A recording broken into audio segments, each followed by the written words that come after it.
Question में बोलता है two projectile are projected at an angle of theta and pi by 2 minus theta. Okay, to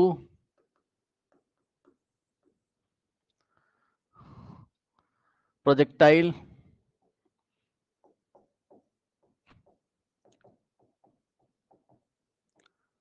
are projected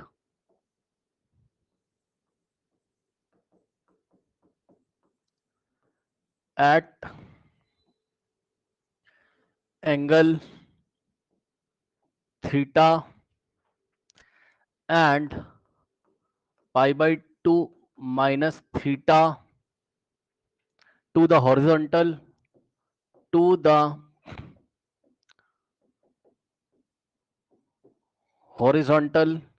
respectively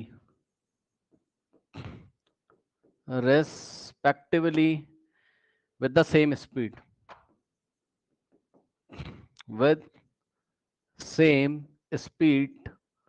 okay. Now 20 meter per second with same speed 20 meter per second.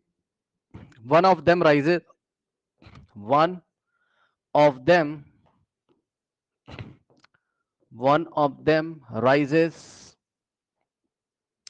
10 meter higher.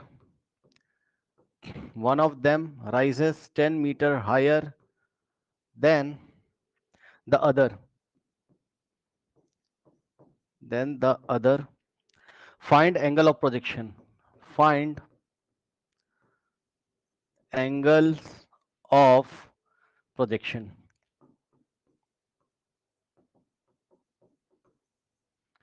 Find angles of projection. Okay. Now अब देखिए सवाल में क्या कहता है बच्चों आपसे. कह रहा है two projectile are projected at an angle of theta and pi by 2 minus theta to the horizontal respectively with the same speed 20 meter per second. One of them rises 10 meter higher. अब समझो जरा, देखो to projectile इसने किए और range same है. Range क्या है? सेम है. ठीक, तो ध्यान दो जरा. एक प्रोजेक्टाइल किया इसने ये इस तरीके से, ये ऐसे, ठीक, और विद द सेम स्पीड है ना, 20 मीटर पर सेकंड से इसको भी फेंका. ओके, मान लो ये थीटा एंगल पे फेंका और इसकी हाइट कितनी है? h1 है. ठीक, और दूसरा जो प्रोजेक्टाइल किया इसने ये इस तरीके से. ठीक, सो दूसरा जो प्रोजेक्टाइल है ये इस तरीके से सपोज, और ये जो एंगल है मान लीजिए, देखिए जरा ध्यान से, वेरी इंपॉर्टेंट कॉन्सेप्ट. उसने बोला विद सेम स्पीड 20 मीटर पर सेकंड से ही दोनों को फेंका है, लेकिन एंगल क्या है? Theta and pi by 2 minus theta. मतलब जो एंगल ऑफ प्रोजेक्शन है कॉम्प्लीमेंट्री है कि नहीं बताइए. और जब कॉम्प्लीमेंट्री होते हैं तो रेंज सेम होती है. यही कॉन्सेप्ट लगेगा बस यहां पर. समझ गए? दोनों एंगल ऑफ प्रोजेक्शन कैसे हैं बताइए? कॉम्प्लीमेंट्री हैं. तो इसको भी 20 मीटर पर सेकंड से फेंका, लेकिन इसका एंगल ऑफ प्रोजेक्शन कितना है? पाई बाई 2 माइनस थीटा. और मान लो कि इसकी जो मैक्सिमम हाइट है वो कितनी है? h2 है. ठीक, अब बताइए खास बात ये है कि जब थीटा से फेंकते हो, क्योंकि स्पीड सेम है, चेक कर लो. खास बात क्वेश्चन है, स्पीड सेम है. स्पीड अगर सेम हो, एक को थीटा से फेंका है, एक को 90 माइनस थीटा से फेंका है, तो रेंज सेम होगी. सही है, स्पीड का सेम होना जरूरी है. अगर रेंज आप सेम ले रहे हो, ठीक, डिफरेंट एंगल ऑफ प्रोजेक्शन जो कि कॉम्प्लीमेंट्री है, theta pi by 2 minus theta पे, तो स्पीड सेम होगी तभी रेंज सेम होगा. ठीक, तो स्पीड उसने सेम बोल दिया, रेंज सेम होगा, यानी कि जितना रेंज ये होगा उतना ही रेंज ये होगा. ठीक है स्टूडेंट्स. अब उसने बोला आपसे find the angle of projection. तो एंगल ऑफ प्रोजेक्शन बच्चों यहां पर आपको निकालना है. ठीक है स्टूडेंट्स, तो हम एक काम करते हैं. देखिए एंगल ऑफ प्रोजेक्शन निकालने के लिए कुछ इंफॉर्मेशन इन्होंने हमको देके रखी है क्या बच्चों? यस, कह रहा one of them rises 10 metre higher. अब आपको ना अपनी कॉपी उठानी है क्लास नोट्स वाली. उसमें देखिए एक जो तरीका आप पढ़ के चल रहे हो ना उसको ही फॉलो करो. मतलब अगर इसी डायग्राम को इसके ऊपर उठा के रख दूं, है ना, तो आप समझ लो मैं क्या कह रहा हूं. मैंने रखा इसलिए नहीं क्योंकि कॉम्प्लिकेटेड हो जाएगा. जो हमने क्लास में पढ़ाया हुआ है आपको, अगर आप क्लास की कॉपी उठा के देखेंगे तो क्लास नोट्स में आपको क्या मिलेगा? देखिए आपको ये मिलेगा, ये ऐसे. ठीक, थीटा एंगल पे कम हाइट ट्रेवल करता है, ऐसा हमने मतलब एक हम मान के चले थे. और जो ये वाला प्रोजेक्शन था इसमें जो मैक्सिमम हाइट थी वो h2 थी. मतलब 90 माइनस थीटा वाली जो हाइट थी वो हम ज्यादा मान के चले थे, है ना. यही रीजन है बच्चों कि मैंने ऐसा डायग्राम में आपको दिखाया, 90 minus theta pi by 2 minus theta वाली हाइट को ज्यादा दिखाया. ठीक, और थीटा वाली हाइट को मैंने कम दिखाया. रेंज सेम है। तो एक ही चीज आप फॉलो करके चलिए जो मैंने नोट्स में लिखवाई है ना, ताकि आपको किसी क्वेश्चन में कंफ्यूजन ना हो। ये लीजिए, ठीक, थीटा वाली हाइट h1 और पाई बाई 2 माइनस थीटा वाली मैक्सिमम हाइट h2, ठीक, रेंज सेम है। अब बच्चों कुछ इंफॉर्मेशन उसने देके रखी है, वो कह रहा है कि one of them rises 10 metre higher than the other. मतलब ये जो h2 है, ये जो h2 है, इसकी जो मैक्सिमम हाइट है h1 से 10 ज्यादा है, 10 मीटर हायर है। मतलब according to the diagram h2 is equals to h1 plus 10। सही है, तो h1 को इधर लेके आओगे, so h2 minus h1 is equals to 10। सही है, तो ये इंफॉर्मेशन तो चलो कम से कम मिली हमको। ठीक है, क्या इंफॉर्मेशन मिली बच्चों हमको? h1 h2 minus h1 is equals to कितना मिला? 10। ये इक्वेशन बन गई। अब कोई दिक्कत है नहीं। अब आपने मैक्सिमम हाइट का बच्चों फॉर्मूला पढ़ा हुआ है। क्या फॉर्मूला होता है मैक्सिमम हाइट का? h बराबर you square sine square theta bye, ये h मैक्स का फॉर्मूला होता है, ठीक, you square sine square theta by 2g। सही है। अब एक बार लगाइए किसके लिए? h1 के लिए, और एक बार लगाइए बच्चों h2 के लिए। उठा के यहां रख दीजिए, आंसर आ जाएगा। h1 के लिए, h1 के लिए डायग्राम देखो, h1 के लिए एंगल कितना है? थीटा। तो हो जाएगा sine square you square sine square theta की जगह थीटा अपॉन में 2g, ठीक। और यही फॉर्मूला बच्चों आप लगाओगे किसके लिए? h2 के लिए। तो h2 कितना आ जाता है यहां से? h2 इज इक्वल्स टू बच्चों यू स्क्वायर, ध्यान देंगे स्टूडेंट्स, अब खास बात है सुनिएगा, साइन स्क्वायर थीटा की जगह कितना होगा h2 के लिए? ये देखिए कह रहे हैं कि h2 is equal to h1 plus 10 कैसे हुआ? तो ध्यान दो बच्चों, उसने आपसे बोला है, पढ़िए ध्यान से, कह रहा है कि the projection of the projectile are projected at angle of theta and pi by 2 minus theta on the horizontal respectively with the same speed, one of them rises, ये पढ़िए question, one of them rises 10 metre higher than the other. दोनों में से ये इतनी maximum height तक जाएगा, ये इतनी मैक्सिमम हाइट तक जाएगा। इन दोनों में से एक जो है, माना कि ये वाला, क्योंकि हमने जो क्लास में आपको पढ़ाया है पाई बाय 2 माइनस थीटा वाले को हमने ज्यादा लेके चला था हाइट उसका, तो ये वाला पहले वाले के कंपैरिजन में 10 मीटर ज्यादा है। यहां से देखो, राइजेस मतलब ऊपर उठ जाता है, 10 मीटर ज्यादा ऊपर उठ जाता है।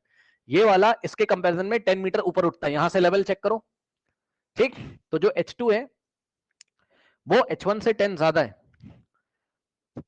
ये इतना एक्स्ट्रा 10 है, यहाँ पे ये इतना एक्स्ट्रा 10 है,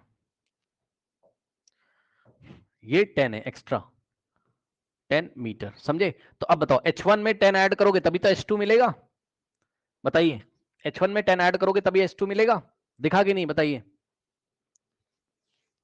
कोई डाउट नहीं होना चाहिए आई थिंक, ठीक। चलो यहां पे आओ, जब आप h2 के लिए फॉर्मूला लगाओगे तो साइन स्क्वायर, अब थीटा की जगह क्या रखोगे बताओ? h2 में थीटा की जगह क्या रखोगे? 90 माइनस थीटा और अपॉन में 2g। सही है। अब सुन लीजिएगा ध्यान से, बेसिक मैथमेटिक्स की क्लास में आपको क्या पढ़ाया गया था? साइन 90 माइनस थीटा क्या होता था, याद करिए? कॉस थीटा, ठीक। 90 की जगह पाई बाई 2 ले लोगे अगर, तो sine pi by 2 minus theta भी क्या हो जाएगा आपका? Cos theta. यहां स्क्वायर लगेगा तो यहां भी स्क्वायर लग जाएगा, तो साइन स्क्वायर 90 माइनस थीटा क्या होगा? कॉस स्क्वायर थीटा, ठीक। सो यहां से क्या होगा, इसको सॉल्व करो, h2 is equals to u square ऐसे ही रहेगा, और इनटू में sine square 90 minus theta, sine square 90 minus theta यानी कि साइन स्क्वायर 90 की जगह pi by 2, sine square pi by 2 minus theta कितना होता है? कॉस स्क्वायर, तो इसकी वैल्यू होगी कॉस स्क्वायर। ये sine square pi by 2 minus theta हो गया cos square, cos square theta divided bye 2g। ये लीजिए बच्चों, ये h2 निकाल लिया आपने, और ये h1 उठा निकाल लिया, और ले जाके इक्वेशन नंबर 1 में पुट कर दीजिए। तो इक्वेशन नंबर 1 में पुट करते हैं। क्या equation number 1? h2 minus h1 is equals to कितना था भाई? 10, ठीक। h2 कितना आ रहा है? U square cos square theta by 2g। h2 कितना आ रहा है?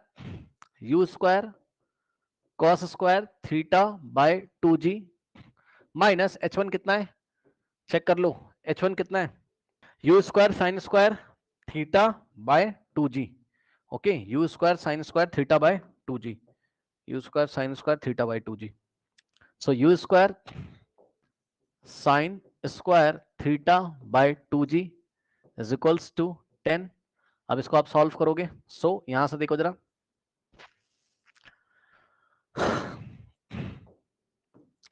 बेसिक मैथमेटिक्स की क्लास में कॉस स्क्वायर थीटा के 3 फॉर्मूले पढ़ाए थे।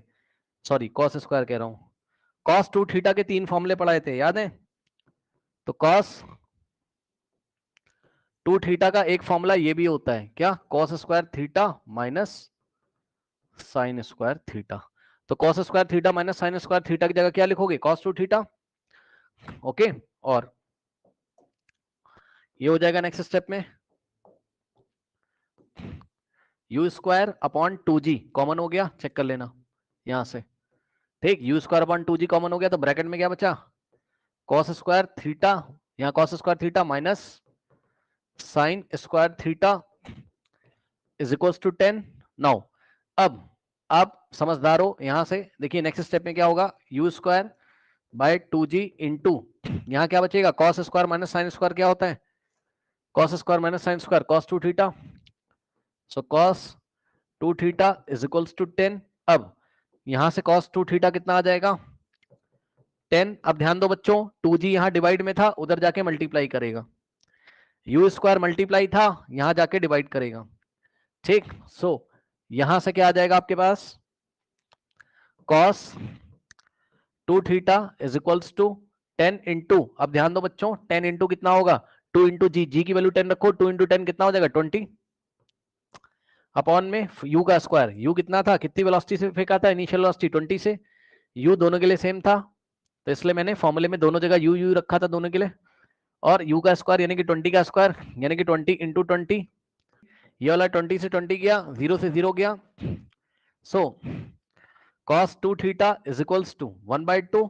अब ध्यान दो, इधर भी cos है तो उधर भी cos बनाना पड़ेगा। ठीक, so cos 2 theta is equals to 1/2 कब होता है याद करिए? cos 60 पे। तो 1/2 की जगह cos 60 लिखा। अब cos से cos को छुपा लो, cos से cos को छुपाओगे तो इधर एंगल क्या बचेगा? 2 theta is equals to 60। So 2 जाके उधर डिवाइड करेगा, so theta is equals to 30 degree. सुनो, तो फर्स्ट वाले का जो एंगल ऑफ प्रोजेक्शन है वो तो कितना है? 30 डिग्री। यहां पर फर्स्ट वाले का एंगल ऑफ प्रोजेक्शन 30 डिग्री और सेकंड वाले का पाई by 2 minus theta. Pi by 2 का मतलब 90, 90 माइनस थीटा कितना होता है? सॉरी, थीटा कितना है? 30, तो 90 माइनस 30 60।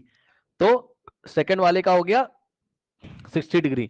60 डिग्री को रेडियन में चेंज करोगे कितना आएगा? Pi by 3। तो फर्स्ट वाले का एंगल ऑफ प्रोजेक्शन 30 डिग्री बोल दो आप, या 30 डिग्री को आप चेंज करोगे किसमें? रेडियन में, तो कितना आ जाएगा? नहीं, डिग्री में ही बता दो, सही, कोई दिक्कत नहीं है। ठीक है, फर्स्ट वाले का 30 डिग्री तो सेकंड वाले का 90 माइनस 30 यानी कि 60 डिग्री। ठीक है, कोई डाउट नहीं होना चाहिए। आई थिंक ये फर्स्ट पेज है, स्क्रीनशॉट ले लीजिए। ये फर्स्ट पेज है, स्क्रीनशॉट ले लीजिए। नाउ ये सेकंड पेज है, स्क्रीनशॉट ले लीजिए। क्वेश्चन देखिए,